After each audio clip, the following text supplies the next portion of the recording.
এই যে ম্যাডাম শুনছেন, আপনি কি আপনার ওড়নাটা খুলবেন নাকি আমি নিজেই খুলে নেব? অসভ্য, এ তোর বদমাইশ মার্কা লুচ্চা একটা ছেলে। তোর কত বড় সাহস, তুই আমাকে বলছিস তুই আমার ওড়না খুলে নিবি? চর মেরে তোর সব কটা দাঁত ফেলে দেবো বলে দিলাম। তুই জানিস আমি কে, কি আমার পরিচয়? আরে ম্যাডাম, এক্সকিউজ, নিজে করতে কি বলছেন? আপনি আমাকে চড় মারবেন কেন? আমি আপনাকে খারাপ কিছু বলেছি নাকি?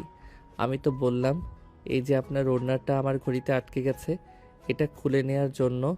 আমি তো আর এখানে আপনার জন্য সারাদিন দাঁড়িয়ে থাকবো না, আমাকে তো বাসায় যেতে হবে, তাই আর কি। সাগরের এই কথা শুনে নদী তাকিয়ে দেখে সত্যি সত্যি তার ওড়নাটা সাগরের ঘড়ির সঙ্গে লেগে আছে। তখন নদী সাগরকে বলতে লাগলো, ও সরি, আমি আসলে বুঝতে পারিনি আর খেয়ালও করিনি। প্লিজ এইবারের মতো আমাকে ক্ষমা করে দিন। ঠিক আছে, আমি নিজেই এটা ছাড়িয়ে নিচ্ছি। আমি তো অনেকক্ষণ ধরেই আপনাকে বলেছিলাম এটা ছাড়িয়ে নেওয়ার জন্য, কিন্তু আপনি তো আমার কথা না বুঝেই আমাকে এতগুলো কথা শুনিয়ে দিয়েছেন। আপনারা মেয়ে মানুষটা বুঝি এরকমই হয়। দেখুন, আপনি এসব কি বলছেন? মেয়ে মানুষরা এরকমই হয় মানে? আমি দেখতে পাইনি আপনার ঘড়ির সঙ্গে আমার ওড়নাটা পেঁচিয়ে গেছে, তাই বলে কি আপনি আমাকে এইভাবে কথা শোনাবেন নাকি? তাছাড়া আপনারা ছেলে মানুষরাই বা কেমন? আমি তো আপনাকে সরি বলেছি, তারপরও আপনি এভাবে গায়ে পড়ে আমার সঙ্গে কথা বলছেন কেন? সুন্দরী মেয়ে মানুষ দেখলেই বুঝি কথা বলতে ইচ্ছে করে। আজ্ঞে না ম্যাডাম, আমার চরিত্র সেরকম নয়। আপনি তো ইচ্ছে করেই আমার ঘড়ির সঙ্গে আপনার ওড়নাটা পেঁচিয়ে দিয়েছেন আমার সঙ্গে কথা বলার জন্য, কিন্তু আমার যেরকম কোনো ইচ্ছা নেই আপনার সঙ্গে কথা বলার। তাহলে এখন তো আমি আপনার ঘড়ি আমার ওড়না থেকে ছাড়িয়ে দিয়েছি, এখন এখানে দাঁড়িয়ে আছেন কেন? এখনও এখান থেকে চলে যাচ্ছেন না কেন? নাকি আপনার চেহারাটা আমাকে দেখাতে চাইছেন? দেখুন, এত সুন্দর চেহারা আমাকে দেখিয়ে কোনো লাভ হবে না, কারণ আমার বিয়ে ঠিক হয়ে গেছে। আপনি অন্য চরকায় তেল দেন। আপনাদের মেয়ে মানুষদের সমস্যা কি আমি সেটাই বুঝতে পারি না। ছোট্ট একটা ইস্যু পেলেই হলো আপনারা সেটাকে নিয়ে খুব বেশি মাতামাতি করে ফেলেন। আমি কি আপনাকে এখনো পর্যন্ত বলেছি যে আপনাকে আমি বিয়ে করতে চাই, আপনাকে আমার পছন্দ হয়েছে? আপনি তো নিজের থেকে এসব কথা বলছেন। তাছাড়া আপনি কি নিজেকে বিশ্বসুন্দরী ঐশ্বরিয়া রায় মনে করেন নাকি, যে আপনার পিছনে ছেলেরা লাইন পেতে পড়ে থাকবে? হ্যাঁ, আমি নিজেকে বিশ্ব সুন্দরী ঐশ্বরিয়া রায়ের চেয়েও বেশি সুন্দরী মনে করি, কারণ আমি সব দিক থেকেই পারফেক্ট। এই শুনুন, আপনার সঙ্গে ফালতু প্যাচাল করার কোনো সময়ই আমার কাছে নেই। আমি এক্ষুনি বাসায় ফিরতে হবে। এই বলে নদী সেখান থেকে চলে গেল। আর এদিকে সাগর দাঁড়িয়ে দাঁড়িয়ে রাগে গজগজ করতে লাগলো, এ কেমন মেয়ে মানুষ বাবা, নিজে ইচ্ছে করে আমার ঘড়ির সঙ্গে ওনা প্যাঁচালো, তারপর আবার এতগুলো কথা শুনিয়ে চলে গেল। যাই হোক, এখানে দাঁড়িয়ে সময় নষ্ট করার সময় সাগরের হাতে নেই, তাই সে চুপচাপ সেখান থেকে বের হয়ে চলে গেল। আসলে আজ তার বড় ভাইয়ের জন্য পাত্রী দেখতে যেতে হবে, তাই সে মিষ্টির দোকানে মিষ্টি কিনতে এসেছিল। আর দোকান থেকে বের হওয়ার সময়ই এই ঘটনা ঘটে। তো বিয়র, চলুন কথা না বাড়িয়ে মূল গল্পে ফিরে আসা যাক। সাগর মিষ্টি নিয়ে বাসায় চলে আসলো। তারপর ফ্যামিলির সবাইকে নিয়ে তার হবু ভাবির বাড়ির উদ্দেশ্যে রওনা দিল। সাগর গাড়ি ড্রাইভ করছে আর তার ভাইয়া তার পাশে বসে আছে, পিছনে তার বাবা মা আর ছোট বোন। কি ব্যাপার ভাইয়া, তোকে এরকম বিষণ্ণ দেখাচ্ছে কেন? তোর বিয়ের সম্বন্ধ ঠিক করতে যাচ্ছি। বিয়ে হলে তো মানুষ অনেক আনন্দ উল্লাস করে, কিন্তু তোর মন খারাপ কেন? দেখ সাগর, একদম ইয়ার্কি মারিস না। তুই তো আমার ব্যাপারে সব কিছুই জানিস। আমি যেখানে বিয়েটাই করতে চাই না, সেখানে আমাকে জোর করে পাত্রী দেখতে নিয়ে যাচ্ছিস। আমি বুঝতে পারি না বাবা মার কি হয়েছে। আমি তাদেরকে খুলে বলার পরও তারা এটা মেনে নিল না। দেখ ভাইয়া, বাবা মা কখনো খারাপ কিছু চায় না। বাবা মা সবসময় চায় সন্তানের ভালো কিছু হোক। তাছাড়া বাবা মা তো বলেছে যে মেয়েটার সঙ্গে তোর বিয়ে ঠিক করেছে, সেই মেয়েটা সব দিক থেকেই পারফেক্ট, পড়াশোনার, চেহারা আর সব দিক থেকেও। তাহলে তোর এই মেয়েটাকে বিয়ে করতে সমস্যা কোথায়? আরে ভাই, তুই তো জীবনে প্রেম করিসনি, তাহলে প্রেমের মর্যাদা বুঝবি কি করে? আমি ওই মেয়েটাকে ভালোবাসি, আর ওই মেয়েটাকে বিয়ে করব বলেই কথা দিয়েছি। এখন আমি ওই মেয়েটাকে রেখে অন্য একটা মেয়েকে বিয়ে করব কি করে? তুই নিজেই বল। যাই হোক ভাইয়া, তারপর আমি তোকে একটা কথাই বলবো, বাবা মা যখন এই মেয়েটার সঙ্গে তোর বিয়ে ঠিক করছে, তুই তখন তুই এই মেয়েটাকে বিয়ে কর। আমি পারবো না, এটা আমার দ্বারাই কোনোভাবেই সম্ভব নয়। আমি ওই বাড়িতে গিয়ে সরাসরি সবার সামনে বলেই দিব আমি অন্য একটা মেয়েকে ভালোবাসি। আমি এই মেয়েটাকে কোনোভাবে বিয়ে করতে পারবো না। ভাইয়া তোকে আমি রিকোয়েস্ট করে বলছি, তুই এরকম কিছুই করিস না। তুই তো খুব ভালো করেই জানিস বাবা প্রচণ্ড রাগী মানুষ। বাবা যদি একবার রেগে যায় তাহলে খুব খারাপ কিছু হয়ে যাবে। তুই এরকমটা কখনোই করিস না।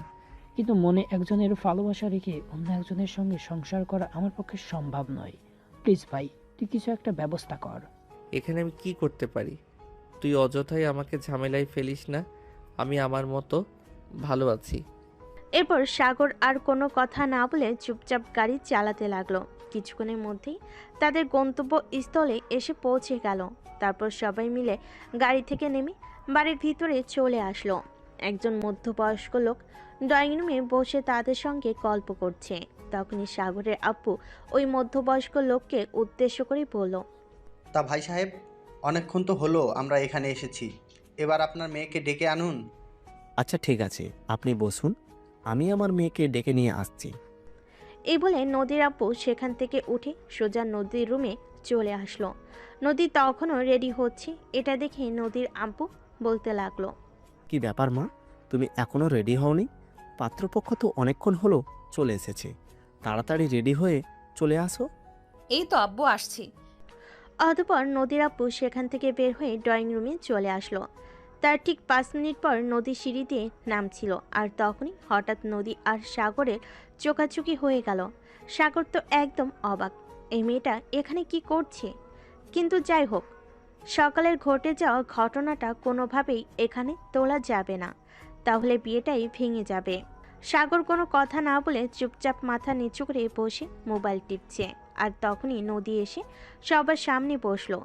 দেখাদেখির পর বসে আসলে নদীর আব্বু নিলয়কে উদ্দেশ্য করে বলল, দেখো বাবা, তোমাদের যদি আলাদা কথা বলার ইচ্ছা থাকে তাহলে তোমরা আলাদা কথা বলতে পারো।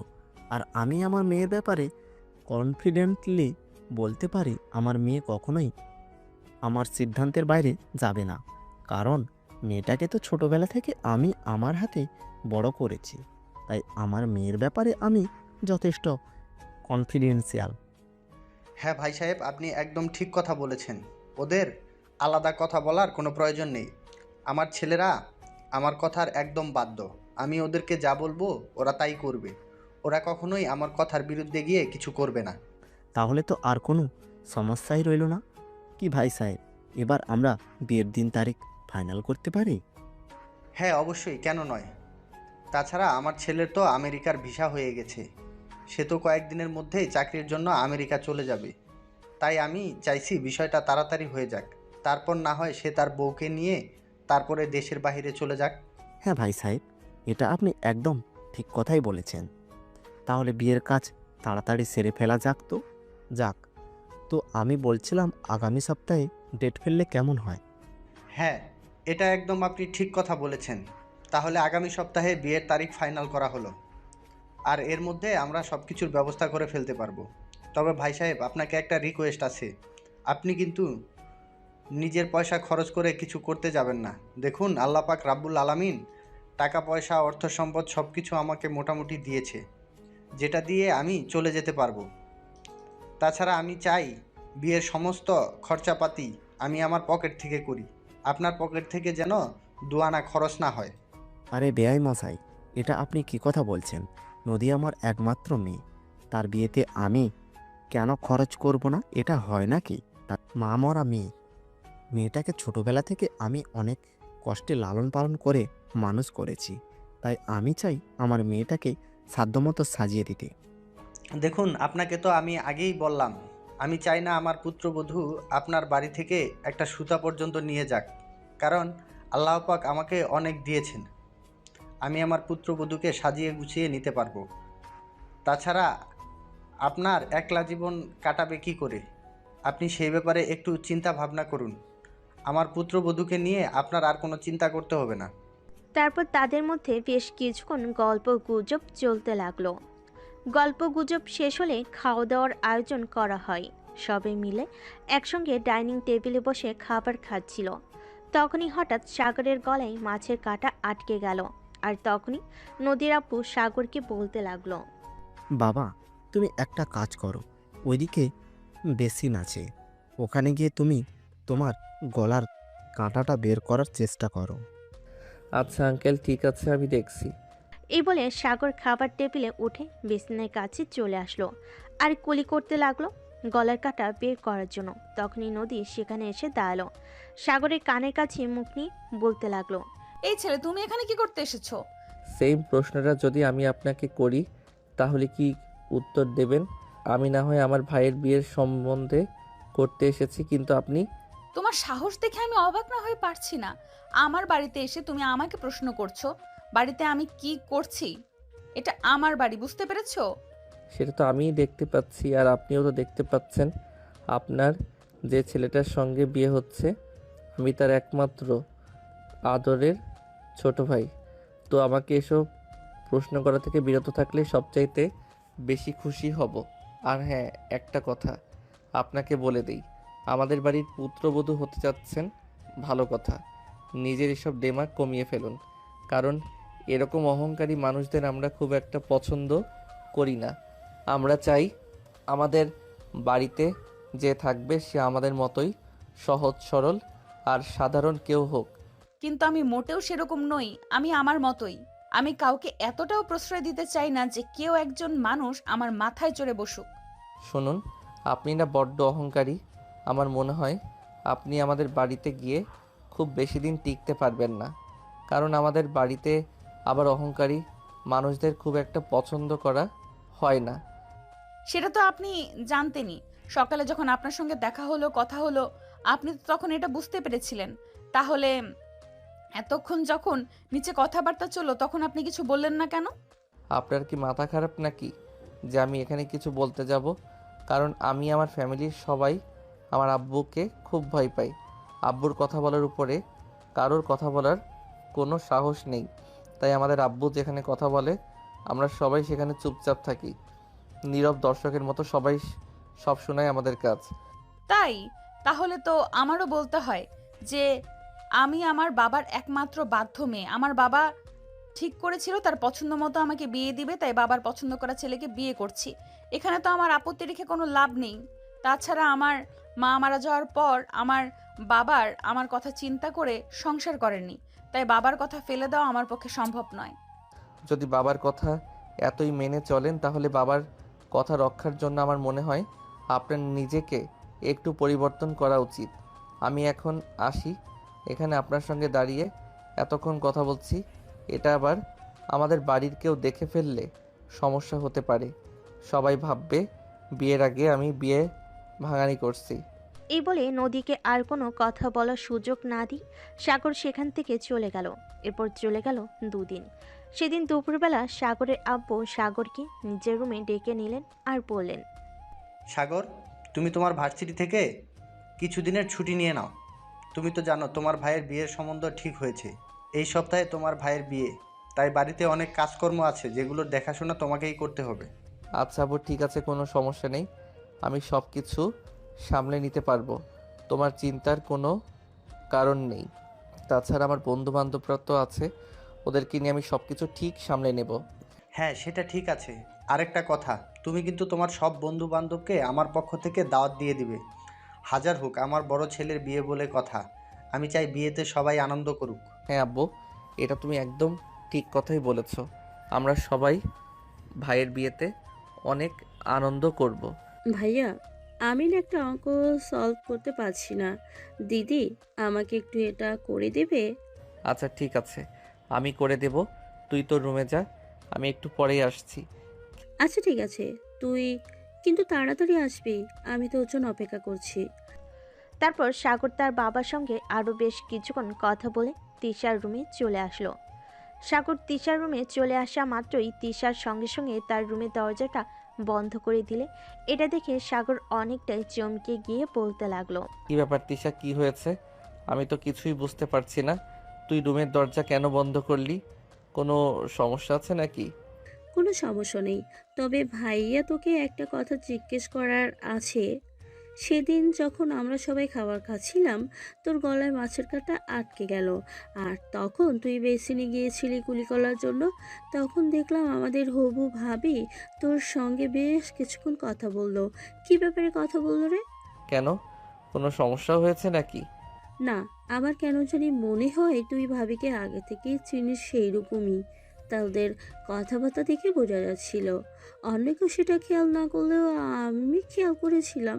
এবার তুই আমাকে সত্যটা বল। দেখ, তুই আমার একমাত্র আদরের ছোট বোন। তোর সঙ্গে মিথ্যা কথা বলার মতো কোনো প্রশ্নই ওঠে না। আসলে যেদিন আমরা ভাবিদের বাড়িতে গিয়েছিলাম বিয়ের সম্বন্ধ ঠিক করার জন্য, সেদিন সকালবেলা আমি মিষ্টি কিনতে গিয়েছিলাম, এটা তো তুই জানিস। আর সেখানেই ভাবির সঙ্গে দেখা হয়েছিল, আর ছোট্ট একটা ঝামেলা নিয়ে একটু কথা কাটাকাটিও হয়েছিল, তাই আর কি, এর বেশি কিছুই না। কিন্তু ভাইয়া, আমি একটা ব্যাপার লক্ষ্য করছি। বড় ভাইয়া কিন্তু এই বিয়েতে একদম রাজি নয়। সে কনস্ট্যান্টলি তার গার্লফ্রেন্ডের সঙ্গে কথা বলে যাচ্ছে। আমার মনে হয় তার মনে মনে কিছু একটা চলছে। আমার কিন্তু বিষয়টা ঠিক সুবিধার লাগছে না। তুই একদম কোনো চিন্তা করিস না ভাইয়া, উল্টাপাল্টা কোনো কাজই করবে না, কারণ আমরা সবাই তো বাবাকে চিনি।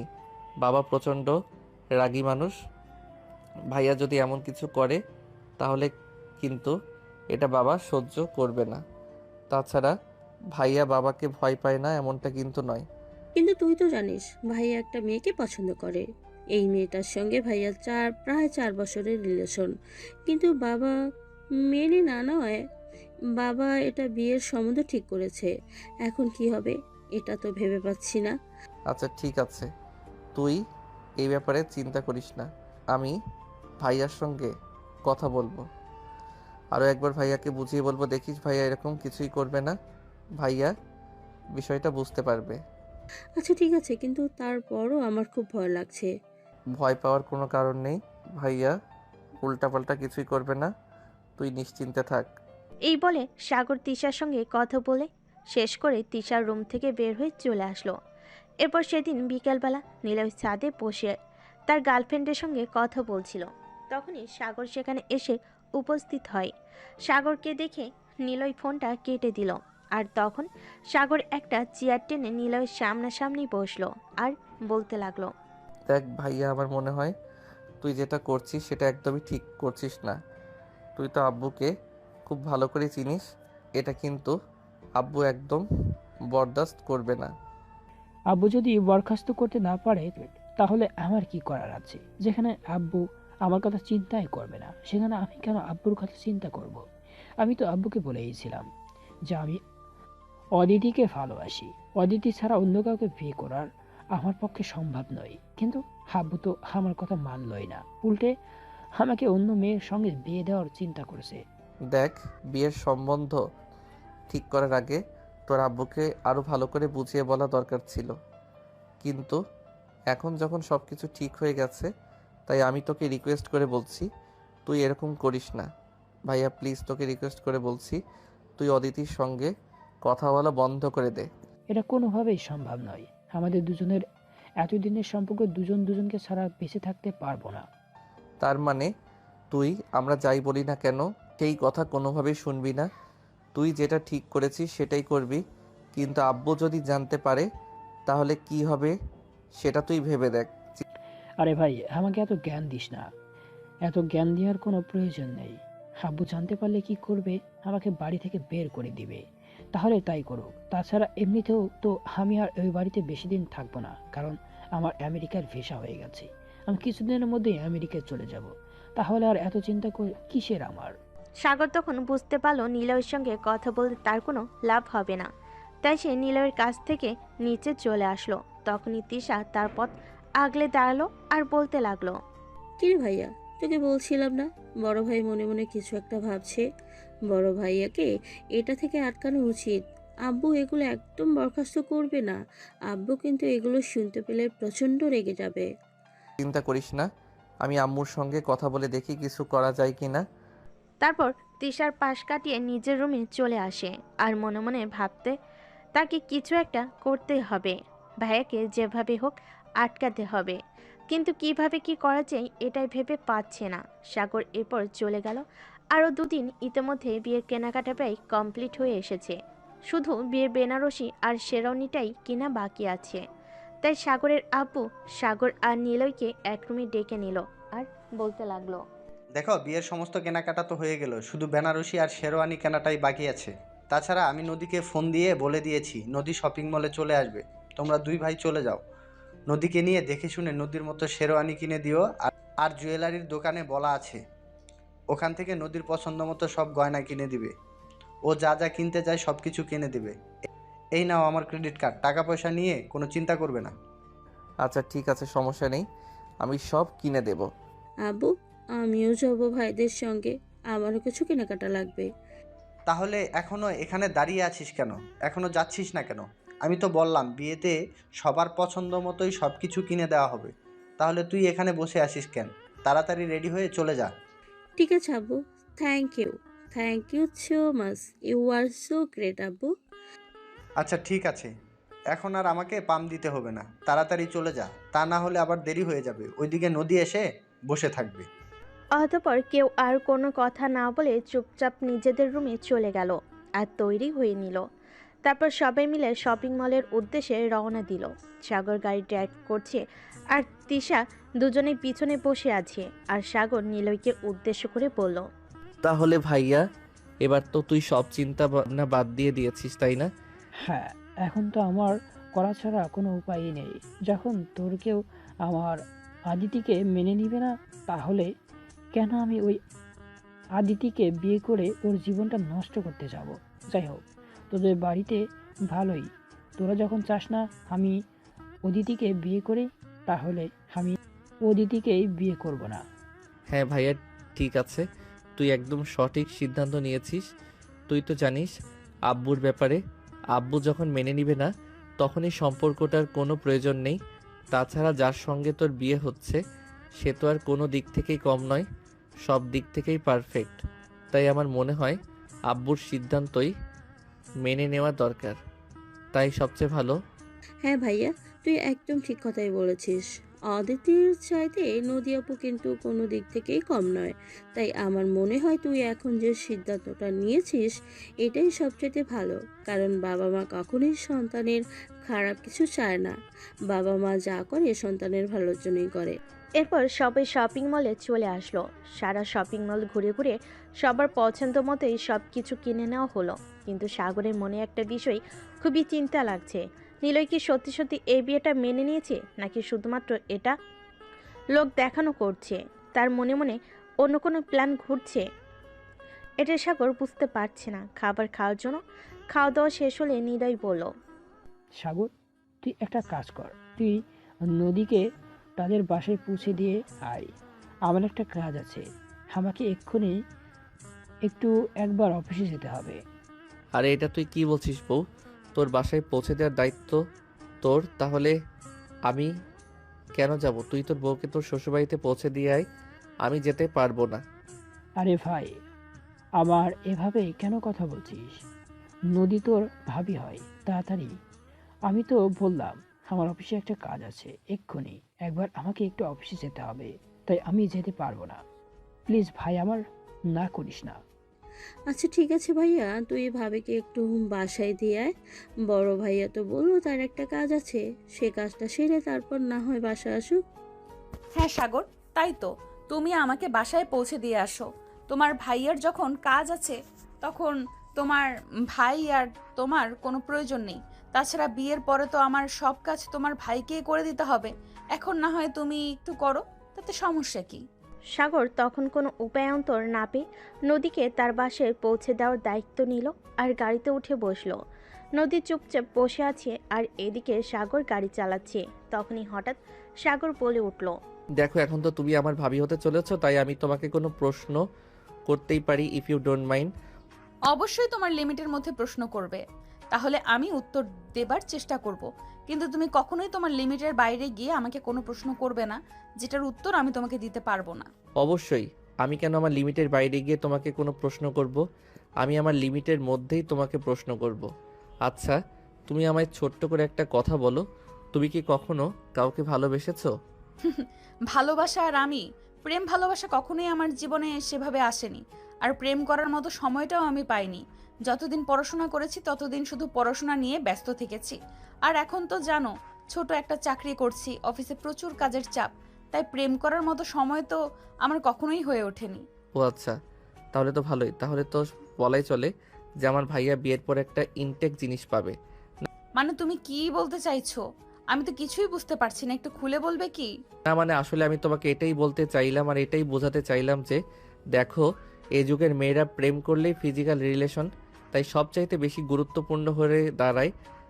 ছেলেরা এরকম মেয়েদেরকে ফোর্স করতে থাকে যে ফিজিক্যাল রিলেশন না করলে ওদের সঙ্গে আর ছেলেরা রিলেশন কন্টিনিউ করবে না।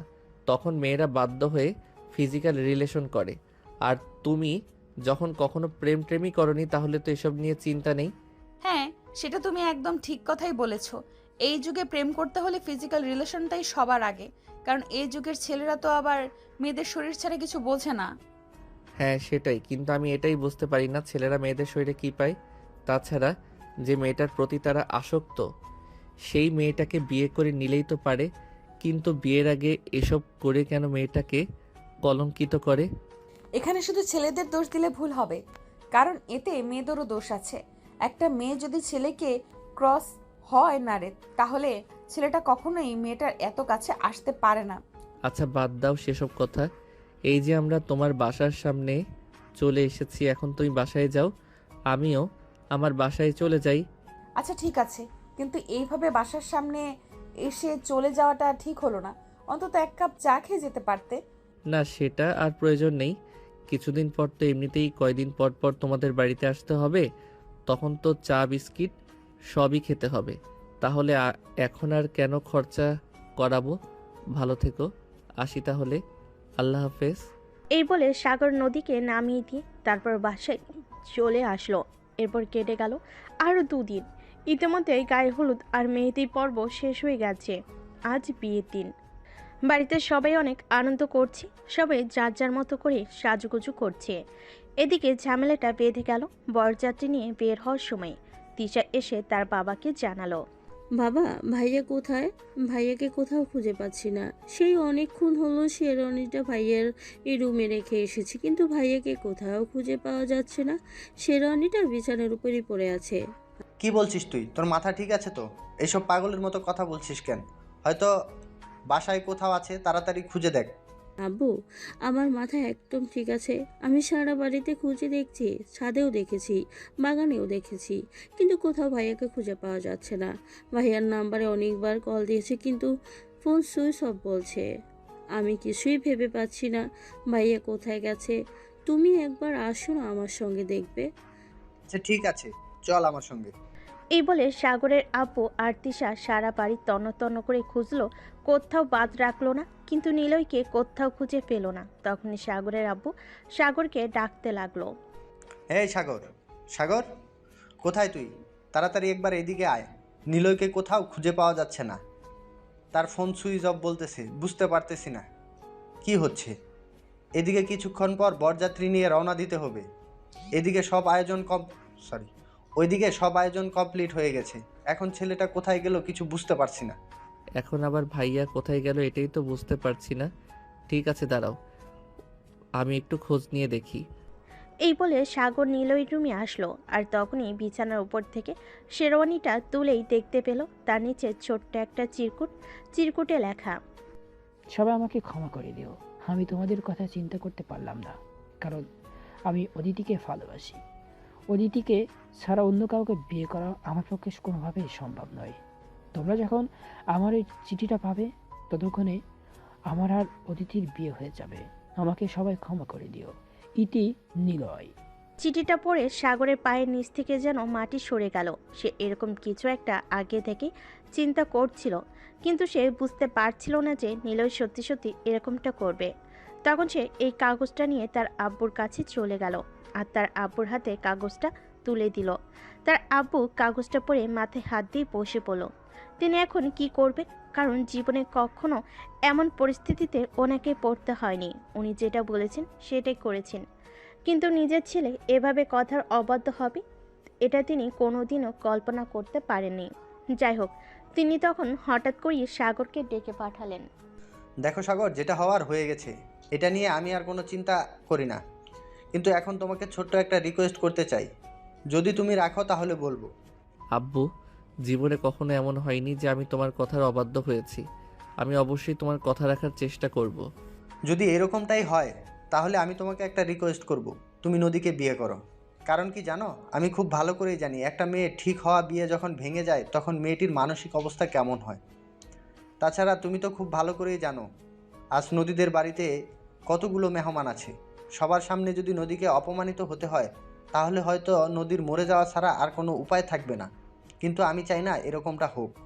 কিন্তু আব্বু, নদী কোনোভাবেই আমাকে মেনে নিতে পারবে না, কারণ তার বিয়ে ঠিক হয়েছিল আমার বড় ভাইয়ের সঙ্গে। সে পছন্দ করেছিল আমার বড় ভাইকে, আর সেখানে সে আমাকে স্বামী হিসেবে আমার মনে হয় না কোনোদিনও মেনে নিবে। নদী মেনে নিবে কি নিবে না সেটা তুমি আমার উপরে ছেড়ে দাও, অন্যদিকে মেনে নিতেই হবে। এছাড়া নদীর সামনে আর কোনো পথ খোলা নেই।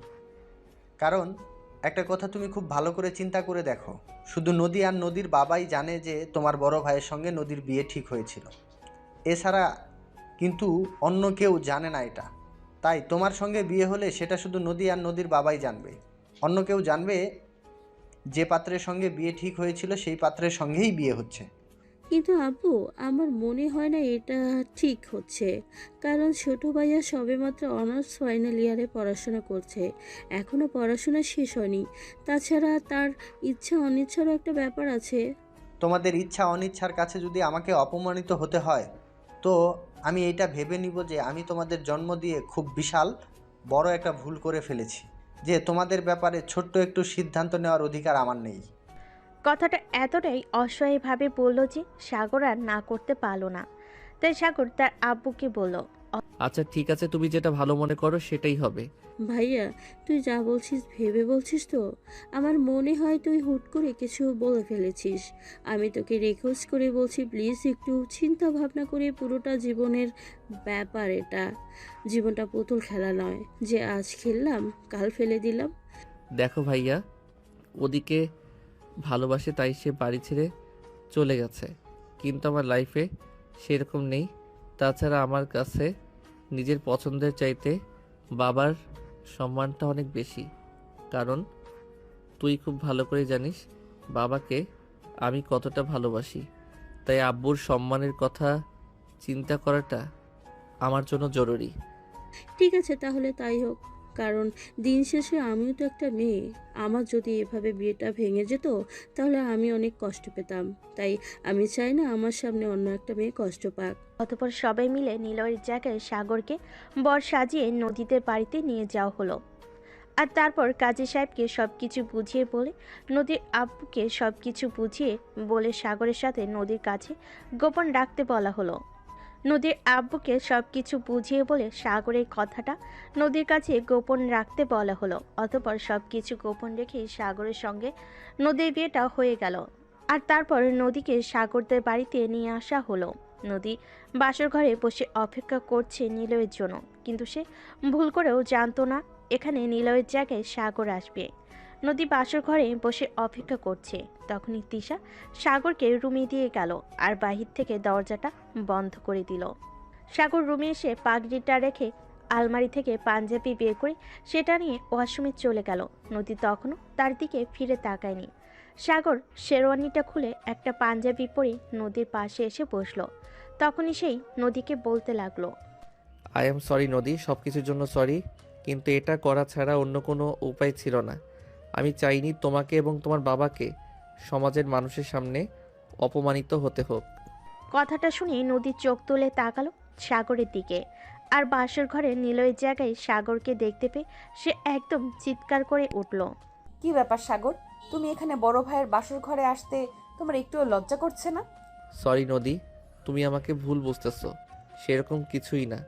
তোমার আমার সঙ্গে বিয়ে হয়েছে, তুমি প্লিজ মাথাটা ঠান্ডা করো আর আমাকে বিষয়টা বুঝিয়ে বলতে দাও। তুমি আমাকে কি বুঝিয়ে বলবে, আমি তো সেটাই ভেবে পাচ্ছি না। কিন্তু তুমি এখানে কি করছো? এখানে তো তোমার ভাইয়ের থাকার কথা। তোমার ভাইয়া কোথায়? তোমার ভাইয়াকে এখনই ডেকে নিয়ে আসো। ভাইয়া এখানে নেই, আর ভাইয়া এখানে আসবেও না। তুই প্লিজ তোর মাথাটা ঠান্ডা করো আর আমি তোমাকে যেটা বলতে চাইছি সেটা বলতে দাও। মানে তুমি কি বলছো? তোমার ভাইয়া কোথায় বলো? তোমার ভাইয়া কি আমার সঙ্গে রাগ করেছে? তাহলে আমি তার রাগ ভাঙিয়ে এখানে নিয়ে আসব। বলো আমাকে। নদী ভাইয়া অন্য একটা মেয়েকে ভালোবাসতো আর তাকে নিয়ে ভাইয়া পালিয়ে গেছে। প্লিজ তুই মাথাটা ঠান্ডা করো আর আমার কথা শোনো। মানে কি এসব এসেছে? যদি অন্য একটা মেয়েকেই পছন্দ করি, তাহলে অন্য মেয়েকেই ভালোবাসে, তাহলে আমার সঙ্গে এই বিয়ে বিয়ে নাটক করলো কেন?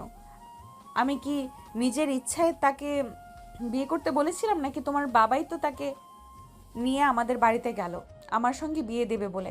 তাছাড়া আমিও অতটা ফেলনা নই যে কেউ ইচ্ছে করলেও আমার আবেগ অনুভূতি নিয়ে সে খেলবে। নদী আমি সেটা জানি আর আমার ফ্যামিলির সবাই সেটা বুঝতে পেরেছে বলেই কিন্তু তোমাকে আমার সঙ্গে বিয়ে দিয়েছে। তা না হলে কিন্তু আমি ভাইয়ার জায়গায় বর সেজে কখনোই তোমাদের বাড়িতে যেতাম না। তাছাড়া তুমি একটাবার চিন্তা করে দেখো, তোমার ভাইয়ার সঙ্গে বিয়ে ঠিক হয়েছে সেটা কিন্তু শুধু তুমি আর তোমার বাবা জানতে, অন্য কেউ জানতো না। তাই আমার বাবা এরকম পরিস্থিতিতে পড়ে তোমার বাবাকে সব কিছু বুঝিয়ে বলেছে আর তোমার বাবা সেটা মেনে নিয়েছে। কিন্তু আমি এটা মানি না, কারণ আমার সঙ্গে বিশাল প্রতারণা করা হয়েছে। এটা আমি কোনোভাবেই মেনে নেব না। তাছাড়া আমি তোমার কথা কেন বিশ্বাস করব? ওকে ফাইন, ঠিক আছে, আমার কথা তোমাকে বিশ্বাস করতে হবে না। তুমি এখনই তোমার আব্বুকে ফোন দাও, তোমার আব্বু তোমাকে সব কিছু খুলে বলবে, তখন নিশ্চয়ই তুমি আমাকে আরও বিশ্বাস করতে পারবে না। তখন নদী আর এক মুহূর্ত দেরি না করে সঙ্গে সঙ্গে তার আব্বুর নাম্বারে ফোন দিল। আর তখন তার আব্বু তাকে সব কিছু খুলে বলে। সে কথাটা বিশ্বাস করলো, সেটা কোনোভাবেই মেনে নিতে পারছে না। জীবনে কোনোদিন প্রেম করিনি আমার সঙ্গে কেউ প্রতারণা করবে বলে, আর এখন কিনা আমাকে বিয়ে করতে এসে প্রতারণার শিকার হতে হলো। আমি মানি না এই বিয়ে, আর জীবনে বিয়ের কোনো প্রয়োজন নেই। তুমি আমাকে ডিভোর্স দিবে এবং তুমি কোনোভাবেই আমার সঙ্গে কোনো সম্পর্ক স্থাপনের চেষ্টা করবে না। আচ্ছা ঠিক আছে, আমি খুব ভালো করে জানি ভালোবাসা কখনোই কারোর কাছ থেকে জোর করে আদায় করা যায় না। তুমি যদি কোনোদিনও মনে করো যে আমি তোমাকে বিয়ে করে ভালো করেছি, আমি তোমার জন্য উপযুক্ত, আমি তোমার পাশে দাঁড়াতে পারি, সেই যোগ্যতাটা আমার আছে, তাহলে আমি তোমার কাছে ভালোবাসার দাবি নিয়ে আসব। কিন্তু তার আগে কখনই ভালোবাসার দাবি নিয়ে তোমার সামনে দাঁড়াবো না আর কখনো অধিকার আদায় করতে চাইবো না। এই বলে সাগর আলমারি থেকে একটা চাদর আর একটা বালিশ বের করে বেলকনিতে গিয়ে ঘুমিয়ে পড়ল। আর এইদিকে নদী সারা রাত বিছানায় বসে কান্না করলো। সকাল 7টার দিকে সাগর ঘুম থেকে উঠে দেখতে পেল নদী তখনও বিছানায় বসে বসে কান্না করছে। তখন সে নদীর পাশে গিয়ে বসলো আর নদীর মাথায় হাত রেখে বলল, দেখো প্লিজ, তুমি এভাবে কান্না করো না। তোমাকে একটা কথা বলতে চাই, প্লিজ আমার কথাটা রাখো। আব্বু অনেক আশা নিয়ে তোমাকে আমাদের বাড়ির বউ করে এনেছে, তাই আমি চাই না আব্বু আম্মু কোনো কষ্ট পাক। আমার সঙ্গে এত বড় একটা প্রতারণা করা হলো, আর এখন কিনা তুমি বলছো তুমি চাও না তোমার আব্বু আম্মু কোনো কষ্ট পাক? তাহলে তোমার আব্বু আম্মু কষ্ট না পাওয়ার জন্য আমি কি করতে পারি বলো? আমি চাই আমাদের মধ্যে যা হয়েছে বা যা হয়নি এ ব্যাপারে বাহিরের কেউ কিছু জানতে না পারুক। তুমি সবার সঙ্গে ভালোভাবে কথা বলো, সবার সঙ্গে ভালো আচরণ করো, যাতে কেউ বুঝতেই না পারে এখানে কিছু একটা ঝামেলা হয়েছে। মানে? মানেটা খুবই সিম্পল।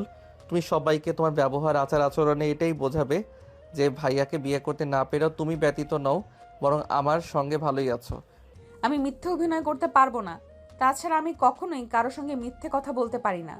আমাকে দিয়ে এইসব হবে না। প্লিজ নদী, আমার কাছে এটা আমার রিকোয়েস্ট। আমি কখনোই তোমার স্বাধীনতার ব্যাপারে হস্তক্ষেপ করব না। তুমি যেভাবে থাকতে চাও সেভাবেই থাকবে, তোমার যা করতে ইচ্ছা করে তুমি তাই করবে। আমার ফ্যামিলির মানুষ যদি সে ব্যাপারে তোমাকে বাধা প্রদান করে তাহলে আমি তোমাকে সহযোগিতা করব, কিন্তু প্লিজ আমার ফ্যামিলির মানুষগুলোকে কষ্ট পেতে দিও না। এরপর সাগর নদীকে আরো অনেক করে বুঝিয়ে বলল। আর তারপর নদী সেটা মেনে নিল আর সাগরকে বলল, আচ্ছা ঠিক আছে, আমি আপাতত তোমার কথা মেনে নিলাম। কিন্তু হ্যাঁ, এই কথাটা সত্য যে আমি কোনো দিনও কিন্তু তোমার সঙ্গে সংসার করব না। কারণ বিয়ের সংসার এগুলোর থেকে আমার মন একদম উঠে গেছে, শুধুমাত্র তোমার ভাইয়ের ব্যবহারে। তোমার ভাইয়া অন্য একটা মেয়েকে পছন্দ করে আর ভালোবাসে, সেটা যদি আমাকে বলতো তাহলে আমি যেইভাবেই পারি এই বিয়েটা ভেঙে দিতাম। কিন্তু এত বড় প্রতারণার শিকার আমাকে হতে হতো না। আচ্ছা ঠিক আছে, তাহলে এখন ঘুম থেকে উঠে ফ্রেশ হয়ে নাও। আলমারিতে তোমার জন্য কিছু শাড়ি রাখা আছে, ওগুলো থেকেই কোনো একটা শাড়ি পরে নাও। তারপর বিকেলবেলা আমি তোমার জন্য কিছু থ্রি পিস আর ওয়েস্টার্ন নিয়ে আসবো। আর একটা কথা মনে রেখো, এই বিয়েটা করার জন্য যেমন তুমিও মানসিকভাবে প্রস্তুত ছিলে না, আমিও কিন্তু এই বিয়েটা করার জন্য একদমই মানসিকভাবে প্রস্তুত ছিলাম না। তাই তুমি আমাকে দোষারোপ করো না প্লিজ। এই কথা বলতে বলতে সাগর ওয়াশরুমে ঢুকে গেল। আর এদিকে নদীও বেশ কিছুক্ষণ চিন্তা ভাবনা করে তারপর বিছানা থেকে নেমে আলমারি থেকে শাড়ি নিয়ে ফ্রেশ হয়ে নিচে চলে গেল নাস্তা করার জন্য। এদিকে তার শাশুড়ি মা অনেকক্ষণ আগে সবার জন্য নাস্তা তৈরি করে তাদের জন্যই অপেক্ষা করছিল। তারপর তারা চলে আসলে সবাই মিলে একসঙ্গে নাস্তা করে নিল। আর তখন সাগরের আব্বু নদীকে বলল, বৌমা, আজ থেকে তুমি আমার আরেকটা মেয়ে, তাই তোমাকে একটা রিকোয়েস্ট করে বলছি, প্লিজ যা হয়েছে সেটা ভুলে যাও। আমার ছেলেটা এরকম করবে এটা আমি কোনোদিন কল্পনাও করতে পারিনি। না বাবা, ঠিক আছে, আমি কিছু মনে করিনি, আপনি চিন্তা করবেন না। আচ্ছা বাবা, ঠিক আছে। তাহলে একটা কাজ করো, তুমি নাস্তা শেষ করে রুমে চলে যাও। কিছুক্ষণের মধ্যেই পার্লারের মেয়েরা চলে আসবে আর তোমাকে সাজিয়ে দেবে, আমি ওদেরকে বলে দিয়েছি। আচ্ছা বাবা, ঠিক আছে। ভাবি, আমার কিন্তু তোমার কাছে কিছু চাওয়ার আছে। আমাকে কিন্তু অবশ্যই সেটা দিতে হবে। তোমার একটা জিনিস আমার অনেক পছন্দ হয়েছে। অবশ্যই, কেন নয়? তুমি আমার একটা মাত্র ননদিনী, তুমি আমার কাছে কিছু চাইবে আর আমি তোমাকে সেটা দেব না, এমনটা হতে পারে নাকি? তোমার যা লাগবে তুমি তাই নিয়ে নিও আমার কাছ থেকে, আমি তোমাকে কখনোই নিষেধ করব না। তাছাড়া আমার কোনো বোন নেই, তুমি চাইলে আমার বোনের মতো হয়ে আমার কাছে থাকতে পারো। সত্যি ভাবে জানো, আমিও চাইতাম আমার একটা বড় বোন থাকুক, কিন্তু সেটা তো আর হয়নি। আজ থেকে তুমি আমার বড় বোন। হয়েছে, এখন প্যাচাল বন্ধ করে তাড়াতাড়ি নাস্তাটা শেষ করে কিছু কাজ আছে সেগুলো তুই আমাকে হেল্প করবি। আজ আমি কোনো কাজ করতে পারবো না। আমাকে এসব কথা বলে কোনো লাভ হবে না। আমি ভাবির সঙ্গে সময় কাটাবো। তাছাড়া তুই তো শুনেছিস, আব্বু বলেছে একটু পরেই পার্লার থেকে মেয়েরা আসবে ভাবিকে সাজাতে। আমিও সাজুগুজু করব। কাজের কথা আমাকে বলে আজ কোনো লাভ নেই। আচ্ছা ঠিক আছে, তোদের যত ইচ্ছে সাজুগুজু কর, আমি তোদের কিছুই বলবো না। আর বাড়ির সব কাজ আমি করে নেব, তোদের কোনো কাজ করতে হবে না। বলে সাগর নাস্তা শেষ করে বাড়ি থেকে বের হয়ে চলে গেল। আসলে তার কিছু দরকারি কাজ আছে, ওগুলোই করতে হবে। ওদিকে নদীকে নিয়ে তিশা সাগরের রুমে চলে যায়। আর তারপর তারা বসে বসে গল্প করতে থাকে। আর কিছুক্ষণের মধ্যে পার্লার থেকে মেয়েরা চলে আসে নদীকে সাজানোর জন্য। বিকেল হয়ে গেল। বাড়িতে রিসেপশনে অনুষ্ঠানের আয়োজন করা হয়েছে। সেখানে শহরের গণ্যমান্য ব্যক্তিবর্গদের ইনভাইট করা হয়েছে। সাগর কাজ শেষ করে বাড়ি ফিরতে ফিরতে বিকেল 3টা বেজে গেল। আর এদিকে সবাই অপেক্ষা করছিল সাগরের জন্য। সাগর রুমে এসে ফ্রেশ হলো। আর তখনই নদী বলতে লাগলো, তুমি কোথায় ছিলে এতক্ষণ বাড়িতে? সবাই সেই কখন থেকে তোমার জন্য অপেক্ষা করছে, কিন্তু তোমার বাড়িতে ফিরে আসার কোনো নামগন্ধ নেই। আসলে একটা কাজ পড়ে গেছিল। আমার একটা বন্ধু আমাদের বাড়িতে আসতে গিয়ে বাইক অ্যাক্সিডেন্ট করেছে, ওর পা ভেঙে গেছে। ওকে নিয়ে হসপিটালে গেছিলাম, তাই বাসায় ফিরে আসতে দেরি হলো। সেটা অন্তত আমাকে একবার ফোন দিয়ে জানানো উচিত ছিল, তাহলে হয়তো সবাই এত টেনশন করতো না, আর আমিও এত টেনশন করতাম না। I am so sorry. আসলে আমার খুব ভালো বন্ধু তো, ওর অ্যাক্সিডেন্টের খবর শুনে আমার মাথা ঠিক ছিল না। হসপিটালে ফর্মালিটি শেষ করে আসতে দেরি হয়ে গেল। ঠিক আছে, সমস্যা নেই, আমি এক্ষুনি রেডি হয়ে আসছি। এই বলে সাগর তাড়াহুড়ো করে রেডি হয়ে নিল। তারপর নদীকে নিয়ে রিসেপশনে চলে আসলো। সেখানে অনেক মেহমান উপস্থিত ছিল। তাদের সঙ্গে সময় কাটিয়ে নদীরও খুব ভালো লাগলো। তারপর দেখতে দেখতেই অনুষ্ঠান শেষ হয়ে গেল। আর রাত আনুমানিক 10টার দিকে সমস্ত মেহমান নিজেদের বাড়িতে চলে গেল। নদী ও সাগরকে নিয়ে রুমে চলে আসে। রুমে যে সাগর বিছানায় শুয়ে আছে, মোবাইল টিপাটিপি করছিল। আর নদী তখন কাপড় চোপড় চেঞ্জ করে আর রুমে আসে। ড্রেসিং টেবিলের আয়নার সামনে বসে চুলগুলো ঠিক করতে করতে বলল, কালকে তো ব্যালকনিতে ঘুমিয়েছো, আজ কোথায় ঘুমাবে?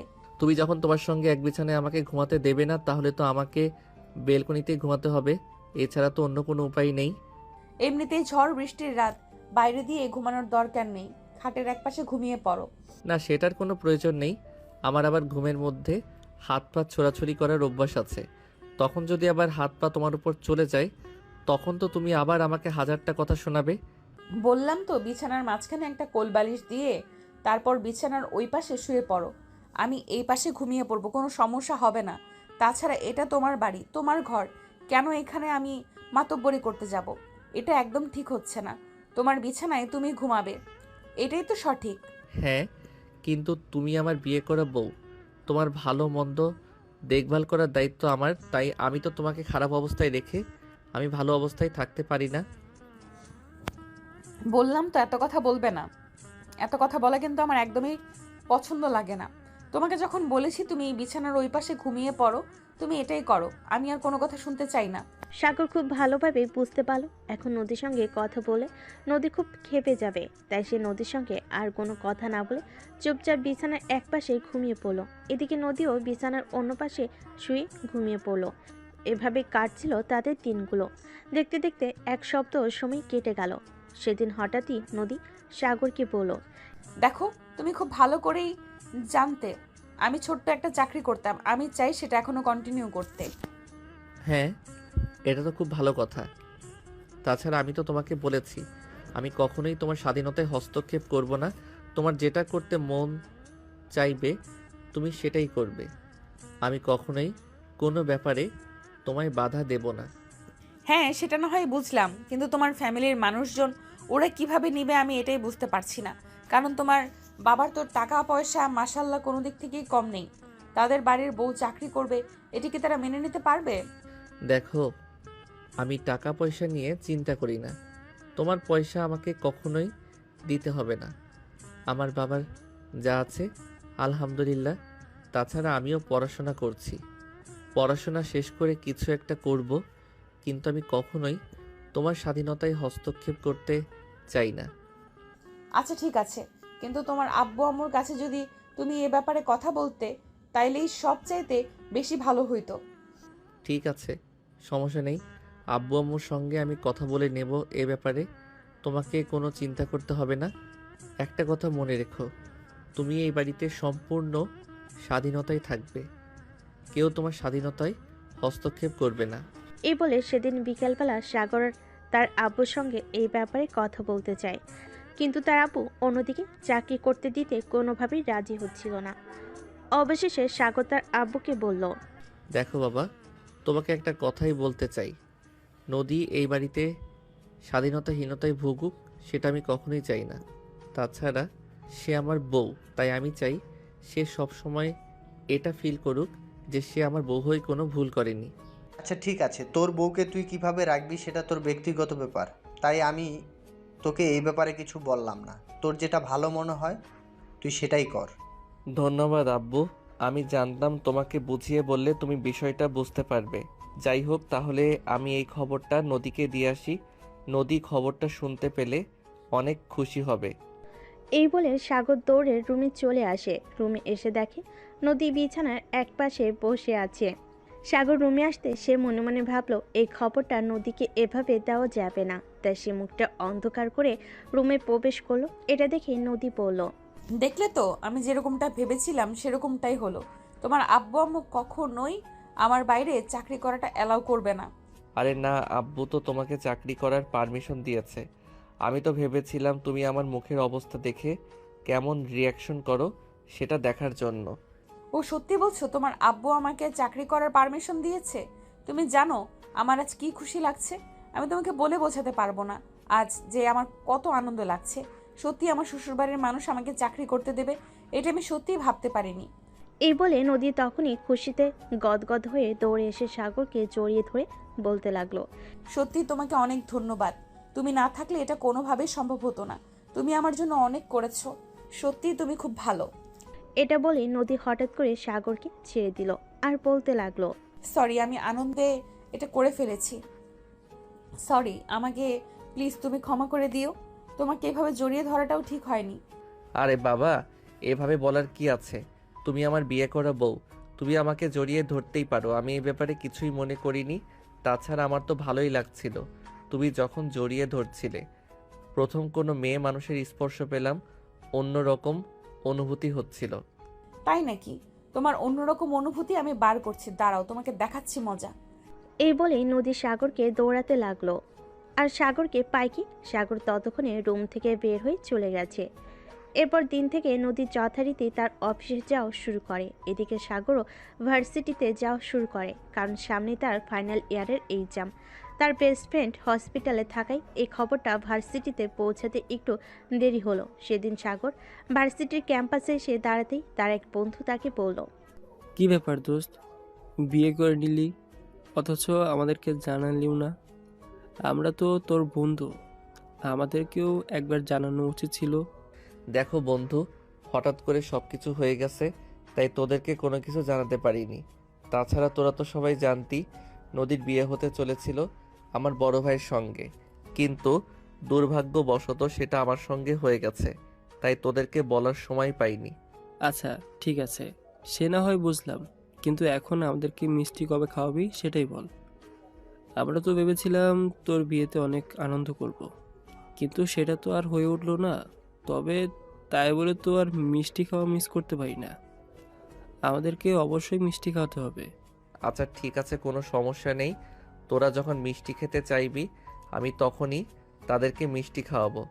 আচ্ছা দোস্ত, একটা ব্যাপার ভেবে খুবই অবাক হচ্ছি। তোর ভাইয়ের সঙ্গে মেয়েটার বিয়ের কথা চলছিল, তার মানে মেয়েটা নিশ্চয়ই তোর চাইতে বয়সে বড়, তাই না? দেখ, যেটা হয়ে গেছে সেটা নিয়ে আমি আর কোনো কথা বলতে চাই না। মেয়েটা আমার চাইতে বয়সে বড় সেটা আমিও খুব ভালো করেই জানি, কিন্তু অ্যাক্সিডেন্টলি যেটা হয়ে গেছে সেটা নিয়ে মাথা ঘামানোর কিছুই নেই। এখন সে আমার বউ, এখন সে আমার কাছে কিভাবে ভালো থাকবে সেটাই আমার কাছে বড় কথা। হ্যাঁ রে ভাই, এটাই ভালো কথা। দেখিস, মেয়েটাকে কোনোদিনও কষ্ট দিস না। একে তো তোর ভাইয়ের সঙ্গে বিয়ে হওয়ার কথা ছিল, এখন তোর সঙ্গে বিয়ে হয়েছে, এমনিতেই তো মেয়েটা শকড, তারপর আর কোনো কষ্ট দিস না। হ্যাঁ, দোয়া করিস যেন এই মেয়েটাকে সারা জীবন আমি ভালোবাসায় ভালো রাখতে পারি। এরপর কথা বলতে বলতে সাগর ক্লাসরুমে চলে গেল। আর এরপর দেখতে দেখতে বেশ কিছুদিন সময় কেটে গেল। এদিকে সাগরের অনার্স ফাইনালের এক্সাম শেষ হয়ে গেছে। এখন আর সাগরের কোনো কাজ নেই, সারাদিন বাসায় বসে থাকে। সেদিন নদী অফিস থেকে ফিরে এসে সাগরকে রুমে একা একা চুপচাপ বসে থাকতে দেখি বলল, কি ব্যাপার, কি হয়েছে? তুমি এভাবে চুপচাপ বসে আছো কেন? তোমার কিছু হয়েছে নাকি? না, সেরকম কোনো ব্যাপার না। আসলে কদিন ধরে একা একা বাসায় বসে আছি তো কিছুই ভালো লাগছে না, তাই আর কি। ও আচ্ছা, এই ব্যাপার। তাহলে ঠিক আছে, কোনো সমস্যা নেই। আমি অফিস থেকে কিছুদিনের জন্য ছুটি নিব ভাবছি। তোমাকে নিয়ে এবার বাইরে থেকে কোথাও ঘুরে আসব। তাহলে তো খুবই ভালো হয়। আমিও ভাবছিলাম তোমার সঙ্গে এই ব্যাপারে কথা বলবো, কিন্তু তুমি তো তোমার অফিস নিয়ে খুবই ব্যস্ত আছো, তাই তোমাকে বললে তুমি যদি কিছু মনে করো, তাই তোমাকে বলার সাহস হয়ে উঠছিল না। তুমি আমার জন্য এত কিছু করেছো, আর আমি তোমার জন্য এইটুকু করতে পারবো না? এখনো সমস্যা নেই, আমি কালকেই অফিস থেকে ছুটি নিব। আচ্ছা নদী, আমি কি তোমায় একটা কথা জিজ্ঞাসা করতে পারি? হ্যাঁ অবশ্যই, কেন নয়। তুমি আমার জন্য এত কিছু করেছো, আর আমি তোমাকে ছোট্ট একটা কথার উত্তর দিতে পারবো না? বলো, তুমি আমার কাছ থেকে কি জানতে চাও?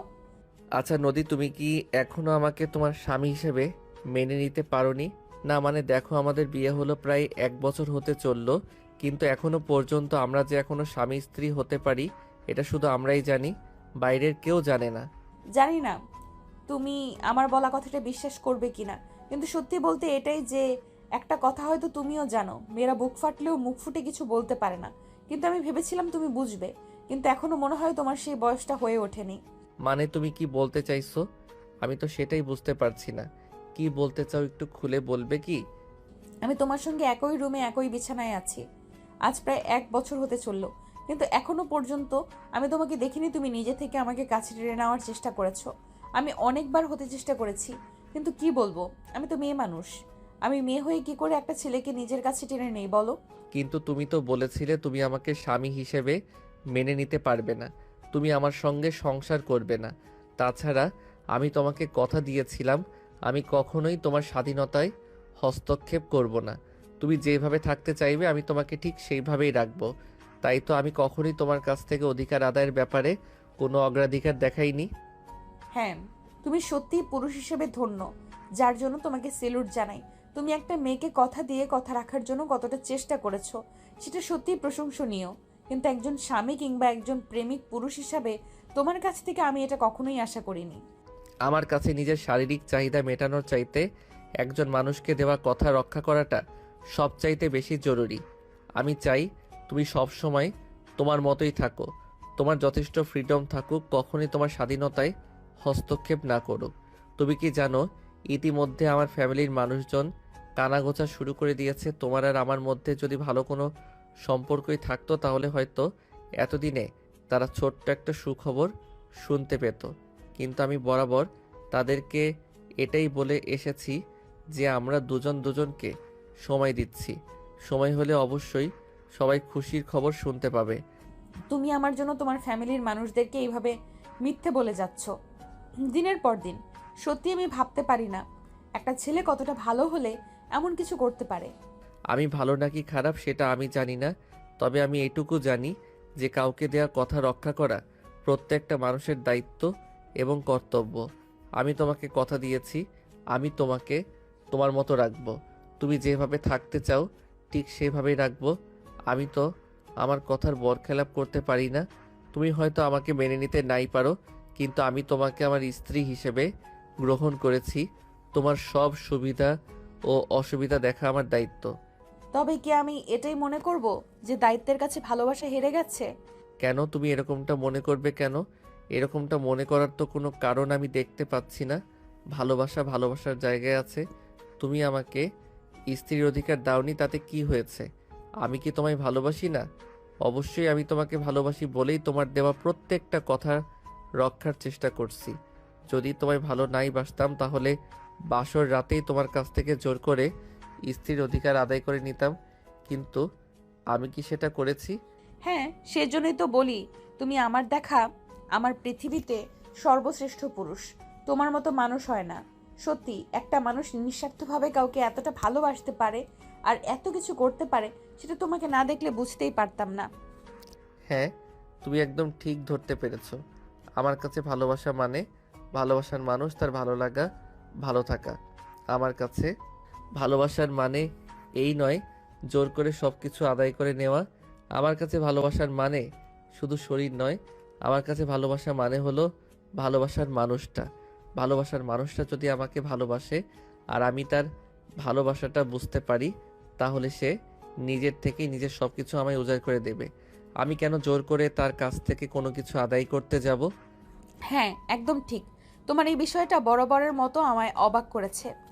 আমরা দুজন একই রুমে একই বিছানায় আছি প্রায় 1 বছর যাবত।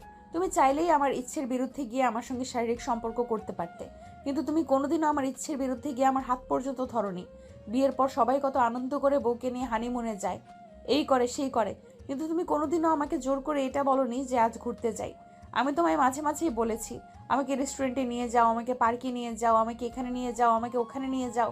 আমি বললে তুমি কোনোদিন না করনি, কিন্তু নিজে থেকে কোনোদিনও বলোনি যে আমি তোমাকে নিয়ে এখানে যেতে চাই।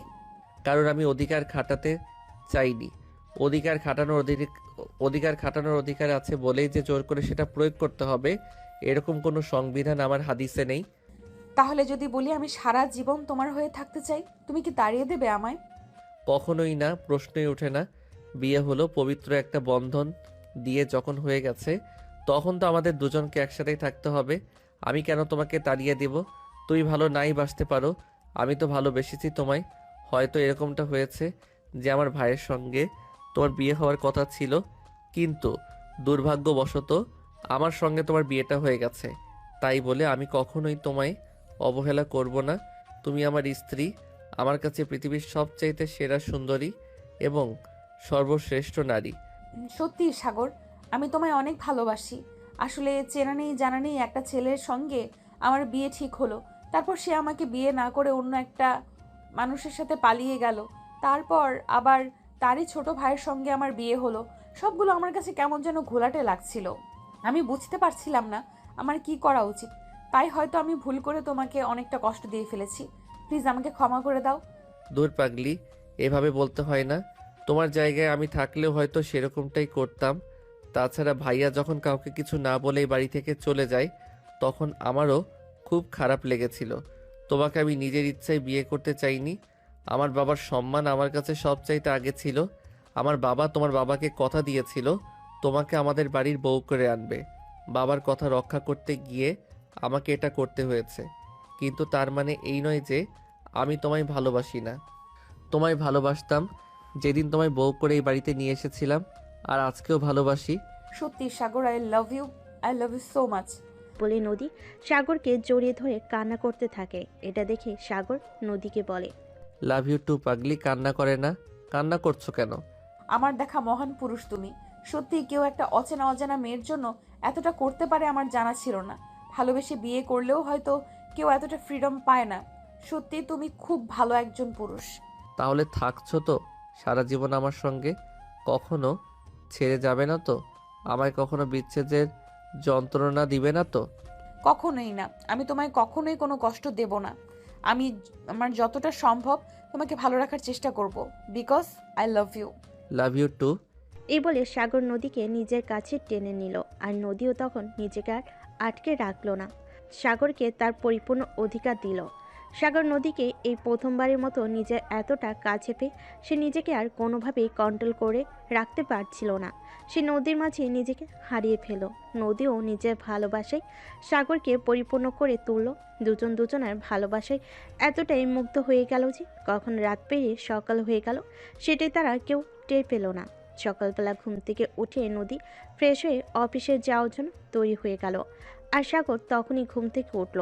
তখনই নদী সাগরকে বলতে লাগলো, তুমি সব কিছু গুছিয়ে রেখো, আমি অফিস থেকে দুপুরের মধ্যেই চলে আসব। তারপর বিকেলের দিকে আমরা রওনা দিব। এভাবে হুটহাট করে আমরা কোথায় যাব? আমরা কক্সবাজার যাচ্ছি আজ রাতেই।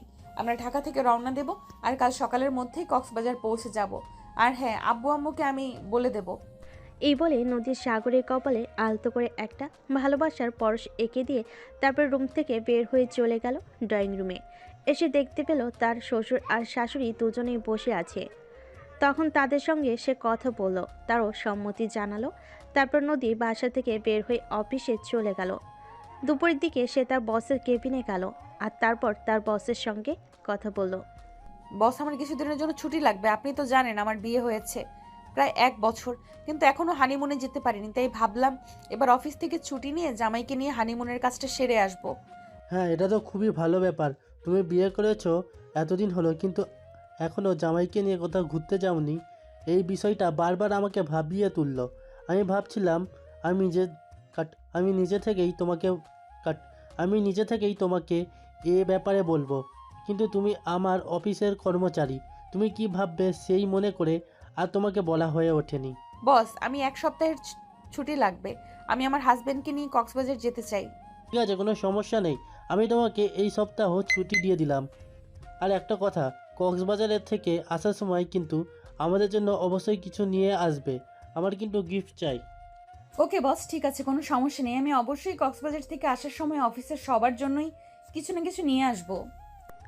এই বলে সে কেবিন থেকে বের হয়ে নিজের কেবিনে চলে আসলো।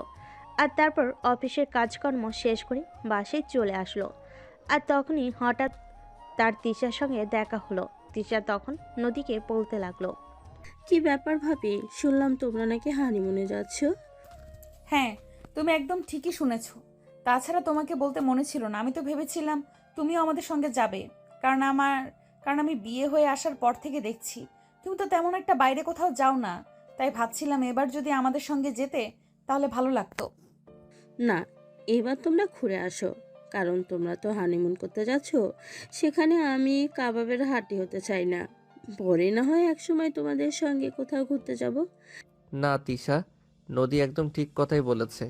তুইও আমাদের সঙ্গে যাবি। আমিও মনে মনে এটাই ভাবছিলাম তোকে বলবো বলে। কিন্তু ভাইয়া, তোরা হানিমুন করতে যাচ্ছিস, সেখানে গিয়ে আমি কি করব? দেখো, আমি তোমার কোনো কথাই শুনতে চাই না। তুমি আমার সঙ্গে হানিমুনে যাবে। আমরা হানিমুন করতে যাচ্ছি। তা কি হয়েছে? তুমি কি ছোট বাচ্চা নাকি যে আমাদের বিরক্ত করবে? তুমি তোমার মতো ঘুরে করবে আর আমরা আমাদের মতো।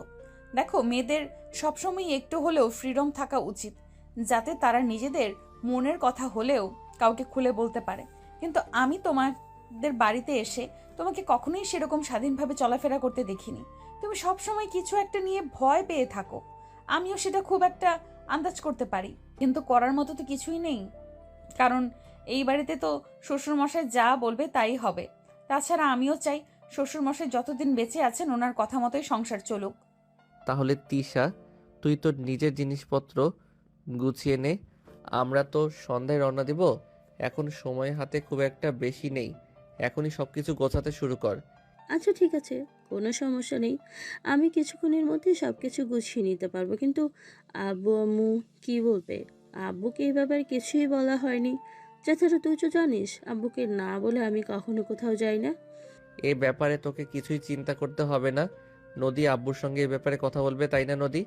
হ্যাঁ, আমি আব্বুকে বুঝিয়ে বললে অবশ্যই আব্বু সেটা বুঝতে পারবে। কে আর তোমাকে যেতেও নিষেধ করবে না। তুমি তোমার সব কিছু গুছিয়ে নাও, আমি আব্বুকে বলে আসছি তোমার ব্যাপারে।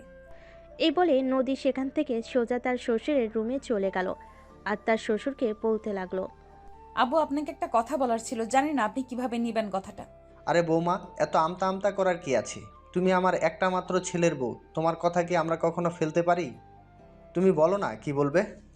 আসলে আব্বু, আমি চাইছিলাম আমাদের সঙ্গে তিশাও যাক, কারণ এই বাড়িতে আসার পর থেকে তো তিশাকে কখনো কোথাও যেতে দেখিনি। তাই ভাবছিলাম তিশাকে আমাদের সঙ্গে করে নিয়ে গেলে ও একটু ঘোরাঘুরি করলে ওরও ভালো লাগবে আর আমাদেরও ভালো লাগবে। এটা আবার বলতে হয় নাকি? তুমি ভাবি হয়ে তোমার ননদকে তোমার সঙ্গে নিয়ে যেতে চাইছো, এটাই তো বড় কথা। সেখানে আমি আবার নিষেধ করব কি করে? ধন্যবাদ আব্বু, আপনাকে অসংখ্য ধন্যবাদ। আমি জানতাম আপনাকে আমি বুঝিয়ে বললে আপনি বিষয়টা বুঝতে পারবেন। আসলে মেয়ে মানুষদের একটু হলেও স্বাধীনতা থাকা উচিত, তাদেরকে একটু হলেও নিজের মতো বাঁচতে দেওয়া উচিত। আচ্ছা আব্বু, তাহলে আসি, আমাদের তো সবকিছু গোছগাছ করতে হবে। এই বলে নদী নিজের রুমে চলে আসে আর তারপর সাগরকে নিয়ে সব কিছু গুছিয়ে নেয়। তারপর সন্ধ্যা থেকে নদী আর সাগর তিশা তিনজনে বাসা থেকে বের হয়ে গেল।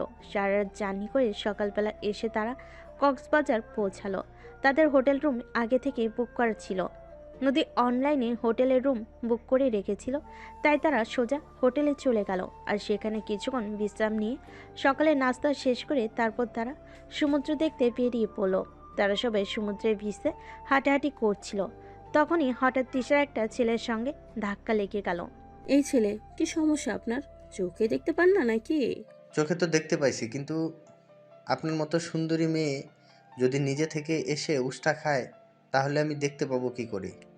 আমি তো সুন্দরী রূপের আগুনে জ্বলে যাচ্ছিলাম, চোখে কিছুই দেখতে পাচ্ছিলাম না। বিশ্বাস করো সুন্দরী। একদম চটকানা মেরে সব কিছু দাঁত ফেলে দিব, বলে দিলাম।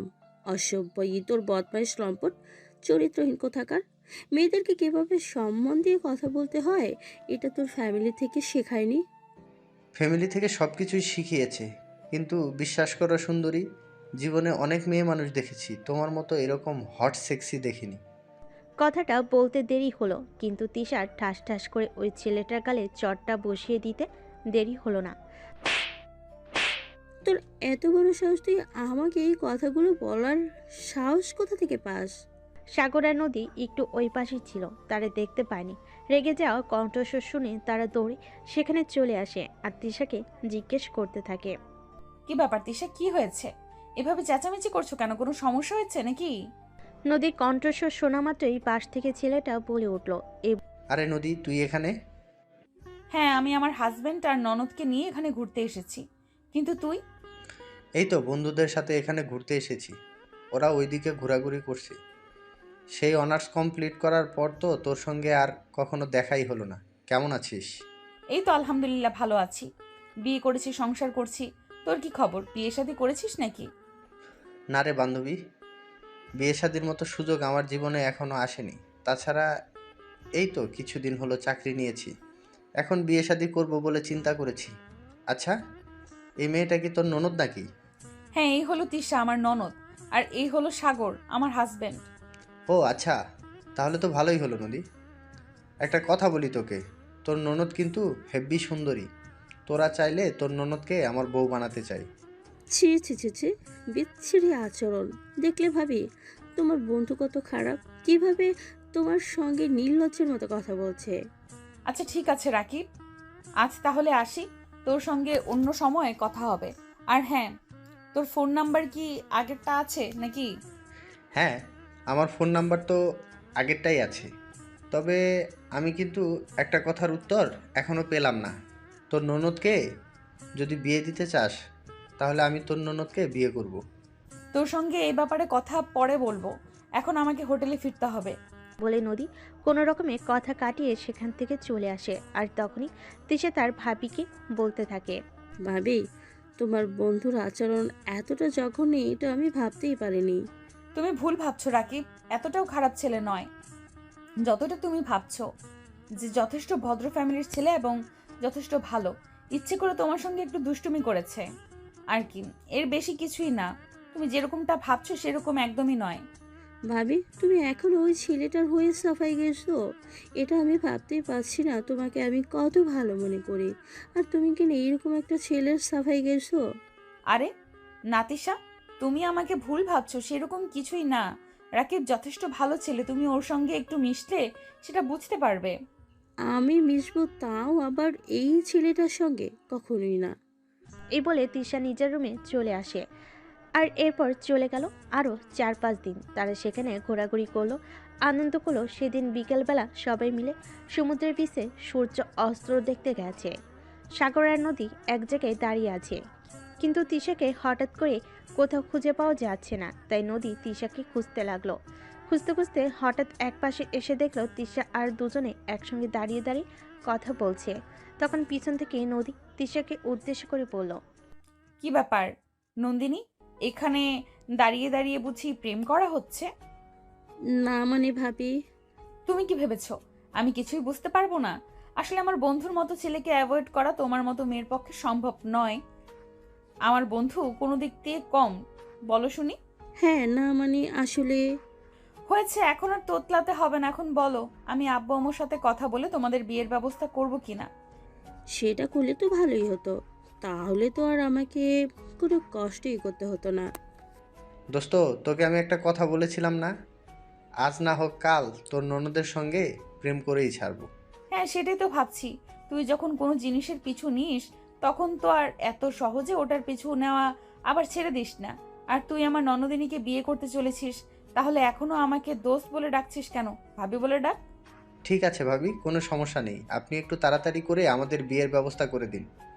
আপনি তো জামাইকে নিয়ে হানিমুন করতে চলে এসেছেন, আমি আমার বউকে নিয়ে কবে হানিমুনে যাব সেটাই চিন্তা করছি আর কি। নিজের ব্যবস্থা না হয় করে দেব, বিয়ের ব্যবস্থা না হয় করে দেব, কিন্তু তাতে আমার কি লাভ? তুই আমার কাছে যা চাইবি আমি তোকে তাই দেব, বল তুই কি চাস? কিছু না বন্ধু, তুই যদি আমার ননদিনীকে নিয়ে ভালো থাকতে পারিস তাহলেই হবে। এরপর আর কিছুই চাই না আমাদের। আচ্ছা দোস্ত, ঠিক আছে, তাহলে তাড়াতাড়ি শ্বশুর মশাইয়ের সঙ্গে কথা বলে আমার বউটাকে একটু আমার কাছে এনে দেওয়ার চেষ্টা কর, আমি আর একা একা ঘুমাতে পারছি না। আচ্ছা ঠিক আছে, তাহলে বাসায় ফিরে তোর সঙ্গে ফোনে কথা হবে। আমি ফোনে তোকে সব কিছু জানিয়ে দেব। আমরা আজকেই ঢাকা চলে যাব। এই বলে নদী রাকিবের সঙ্গে কথা বলা শেষ করে তিশা আর সাগরকে নিয়ে হোটেলে ফিরে এলো। তারপর সব কিছু গুছিয়ে নিয়ে সেদিন রাতেই ঢাকায় চলে আসলো। এরপর চলে গেল আরও 2-3 দিন। সেদিন বিকালবেলা রাকিব নদীকে ফোন করেছে। আসসালামু আলাইকুম, কি ব্যাপার দোস্ত, কেমন আছিস? ওয়ালাইকুম আসসালাম। এই তো আল্লাহর রহমতে ভালোই আছি। তোর কি অবস্থা, তুই কেমন আছিস? আমি কি আর ভালো থাকতে পারি? একা একা আর কত ভালো থাকা যায়? তোকে তো বললাম একটু শ্বশুর মশাইয়ের সঙ্গে কথা বলে আমার বউটাকে আমার কাছে এনে দেওয়ার ব্যবস্থা কর, কিন্তু তুই তো কোনো কর্ণপাত করছিস না এই ব্যাপারে। ও আসলে আমার শরীরটা ভালো লাগছিল না, তাই মনে ছিল না। এখনো সমস্যা নেই, আমি আজ রাতেই শ্বশুরমশাইয়ের সঙ্গে কথা বলবো। এরপর দুজনে আরও বেশ কিছুক্ষণ কথা বলে ফোন রেখে দিল। আর এইদিকে রাত 8টার দিকে সাগরের আব্বু বাসায় আসলে নদী সাগরের আব্বুর রুমে গেল। সাগরের আব্বু নদীকে দেখে বলতে লাগলো, কি ব্যাপার বৌমা, কিছু হয়েছে নাকি? হঠাৎ করেই তুমি আমার রুমে? আব্বু, আসলে আপনার সঙ্গে একটা গুরুত্বপূর্ণ বিষয়ে আলোচনা করার ছিল। সরি, গুরুত্বপূর্ণ বিষয় সেটা আবার কি, বলো শুনি। আসলে তিশার বিয়ের ব্যাপারে কথা বলতে চাইছিলাম। হ্যাঁ বলো, তুমি কি তিশার জন্য কোনো ছেলে দেখেছো নাকি? আই মিন, তোমার কি পছন্দের কেউ আছে নাকি? না মানে আসলে আব্বু, আমরা যখন কক্সবাজার ছিলাম সেখানে আমার একটা বন্ধুর সাথে দেখা হয়। আমার বন্ধু সেখানে তিশাকে দেখে পছন্দ করেছে, আর সেই বলল আপনার সঙ্গে একটু কথা বলতে। আচ্ছা ঠিক আছে, কোনো সমস্যা নেই, তাহলে তুমি ওই ছেলেকে বলো তার ফ্যামিলিকে নিয়ে আমার সঙ্গে দেখা করতে।